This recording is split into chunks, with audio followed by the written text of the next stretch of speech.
Hello everyone. The company that we have selected for our group presentation was Nike, and myself Nitin, and these are my team members Manoj, Abhishek, and Faninder. While talking about the introduction of the company, Nike is the biggest name worldwide when it comes to the sports shoes and apparels.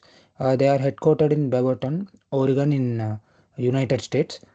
Nike actually started in 1964 as a Blue Ribbon Sports and changed it to the name Nike in 1971, something most people don't know. What makes Nike stand out is its innovation. They're always pushing the envelope in the technology with iconic products that have become a household names. For example, there is an Air Max with its visible air cushioning and the legendary Air Jordans line that represents the style and performance, and the Nike Fly Night and Nike Air Force, which is lightweight and eco-friendly. These products are the big reason why Nike is a leader in the industry. Another smart move by Nike has been their acquisition strategy. For instance, they bought a Hurley, which is another apparel uh, company, which added a new dimension to the Nike brands, letting them to reach into a lifestyle and serve fashion appealing to the broader audience outside the traditional sports. Now, looking at their recent performance, Nike has seen a strong growth in markets like US, Europe, China, and India. This global presence shows that Nike appeal is truly worldwide. As for revenue, Nike numbers in 2023 were 4.2 trillion dollars, slightly dropping into 4.202 trillion dollars in 2024. Even with this small dip, it is clear they are still a powerhouse and a brand people like a brand the people most trust globally. So summing up, Nike stays at the top by combining the cutting edge technologies, smart acquisitions, and the strong global footprint, proving that they are here to stay and lead in the sports and lifestyle market. And talking about still more information about the company, the Nike is a global giant with over 600 manufacturing units across the world and the operation in 46 countries, supported by strong supply chain.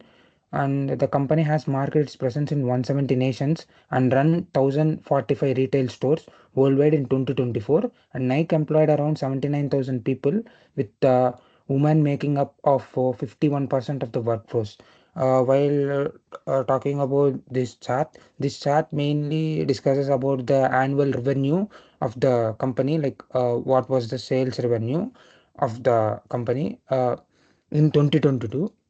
The Nike sales was 29.1 billion dollars in the sales of 2022, and Adidas is in the second place, significantly at 13.1 billion dollars, and Skechers follows 7.4 billion, and Puma with 4.5 billion, and Asics and Converse and Under Armour are much small players with sales ranging from 3.08 billion to 1.4 billion. Nike sales are more than double to its closest competitors, showing the dominant lead in the industry.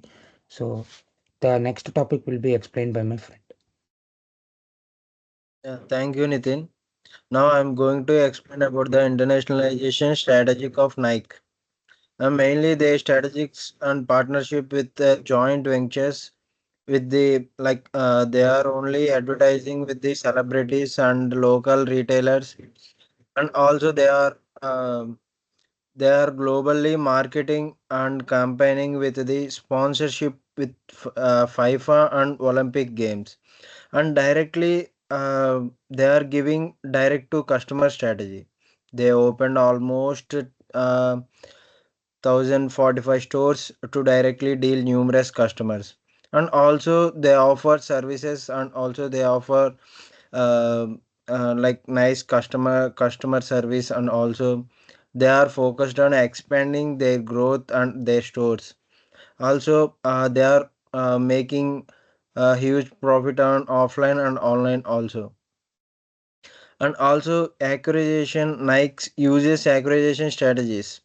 They are most to expand and diversify its market. Happens in year of 2021. Next slide, please. Benefits of internationalization. Market share. Their Nike's market share is estimated to 27.4%, or hugely hiked on 2023 globally, which makes it leader in American and Europe, Asian Asian markets. They are financially making a huge profits and all. They are also increasing the share market value and their share values. They have like a strong supply chain management with the back end of their supplies. Mostly they have like 600 manufacturing plants in 46 countries. They are shipping very strongly, and uh, they have strong supply chain, and also risk diversification through expanding to new markets like China. It helps they recover 8 billion revenue from the China in 2023. And also they access local innovations and also local customization products. Like they need to improve their brand value and their comforts with they manufactured Pegasus 35 like in China in 2024. Next slide, please. And also here we can see talent pool has employed 83,000 globally skilled talented employees in 2024. The Nike was very big company, and also they have 83,000 globally skilled talented workers they have. And also local knowledge. This provides in depth knowledge, varied skills, immense creativity. They are unlimited innovation to the company, and they are giving some suggestions and all to produce the high quality shoes and all. Diverse culture preservatives helps with understanding local preferences and their tastes, and also it's suitable for their culture and as per the environment in their own country. This helps with local collaboration and partnerships to gain the competitive edge in host countries. And also they have global recognition, which is establishing global recognition for Nikes, which boosts its global leader image. That's it. And also next slide explained by my friend. Thank you, Abhishek. Today I am going to explain the OPSLA model of a Nike company. OPSLA model means it will focus on how farm will work, and it can be applied to a Nike to understand the extension of strategy. The model having gradual and incremental steps in international markets, and based on the learning and risk assessment. In the OPSLA model having four market knowledge, market commitment, commitment decisions, and current activities. Market knowledge means it's a small scale experts in the business, and also partnership with local retailers and sports team. Initially, Nike entered in the business markets with cultural similarities to existing the knowledge and to learn something. In relationship, the company connected the extensive market to understand the consumer preference. Next, coming to market commitment, in market commitment, increased commitment through direct investment and development of strong globalization. Nike gradually increased its investment in foreign market initially. It may consider started with experts and partnership before establishing the company and operations to resource commitment. Next, coming to commitment decisions. In commitment decisions means a gradually increment in market commitment and strategic acquisition. In Nike, a company approaches to increasing its market commitment in a simple way. Starting the Nike company begins by exporting its products to a new country to deal with another ways without setting a local operations. At the time, the company will fail. Next, Nike will forms the partnership with local distributions and the retailers. Finally, Nike continues to grow their presence and increasing its shares and also brand value in the market. Next, coming to current activities. In current activities, it means expanding gradually. The Nike showroom will expanding gradually in the worldwide. New countries carefully, and also Nike will take the very careful in entering the new countries and starting with a small markets only. Later it will take big markets, and first Nike will take a local partnership. At that time only the deal will be success.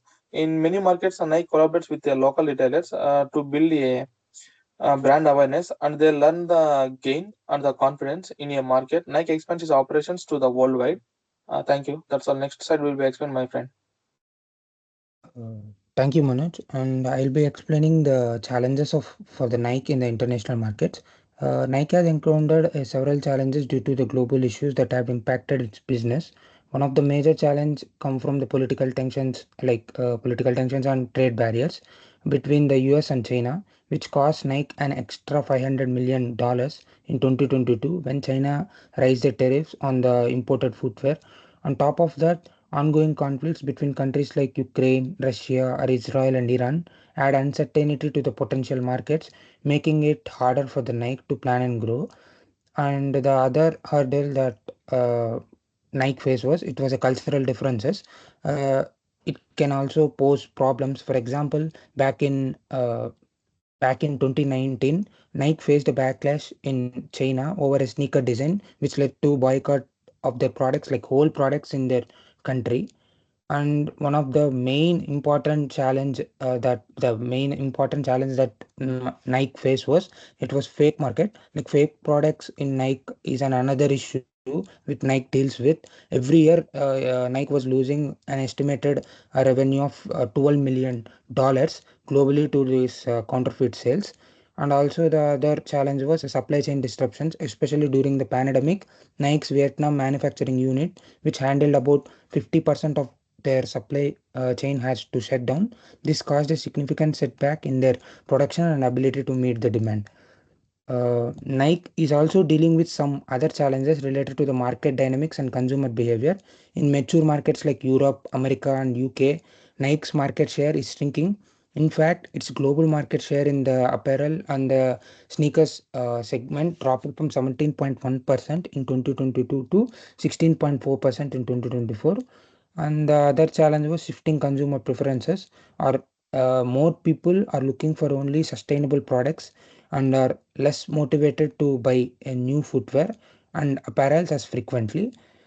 And also the other challenge was Nike is also facing a rising production cost, fluctuations in the prices of raw materials, labor cost, and the need to invest in technological advancements are putting pressure on their profit margins. So these challenges shows that even industry leaders like Nike need to adapt quickly to the changing markets and the consumer expectations.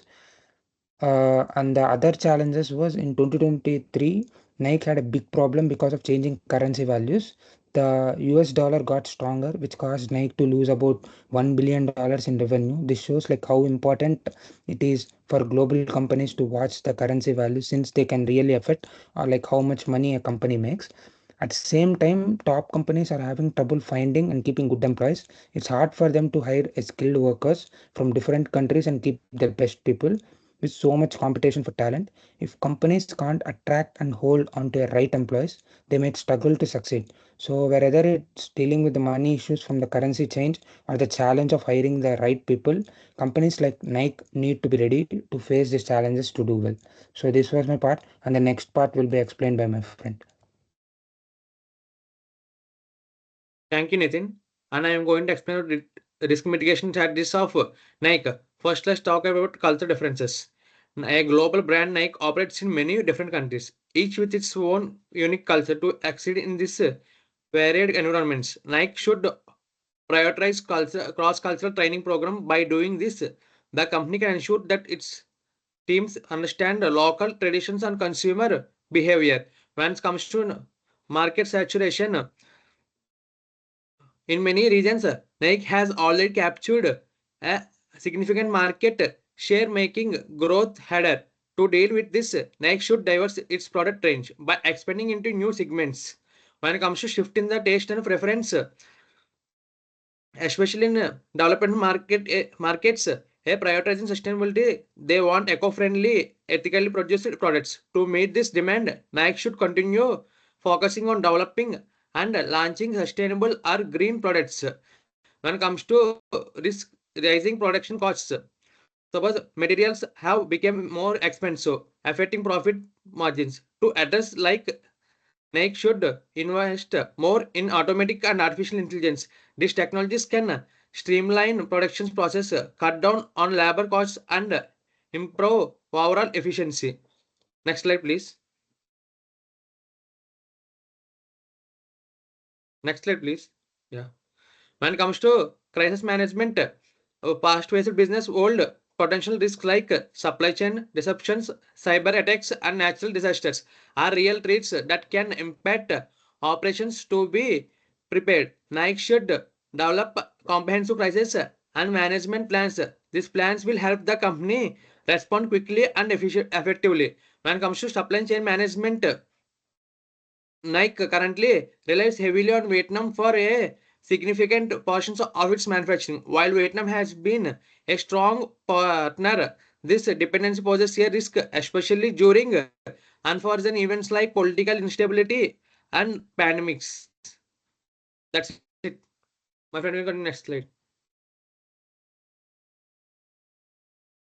Thank you, Paninder. I'm going to explain the conclusion of Nike company. Nike is a global leader in sportswear, holding a significant of 27.4% of the market share in 2023. The Nike is a company has successfully expanded worldwide and through strategic partnership direct to the consumer sales. Nike customizes products of the products for different regions and have a strong supply chain to support a growth and strategy. They also reduce risk by using multiple suppliers and preparing for crisis in the future. And also, Nike will focus on being a more sustainable in digital transformation and a digital technology and adapting to the market changes to its global position. In the Nike, competitive Nike customizes its products for different local market and maintain a strong supply chain management in the Nike company to grow. The also manage will diversifying their suppliers and investing for their management and looking ahead. Nike plans to focus on their sustainability for digital formation and adapting the market changes, which help its position as a top player and also is a global sportswear in the worldwide. That's all. Next slide, please. These are our references. Thank you.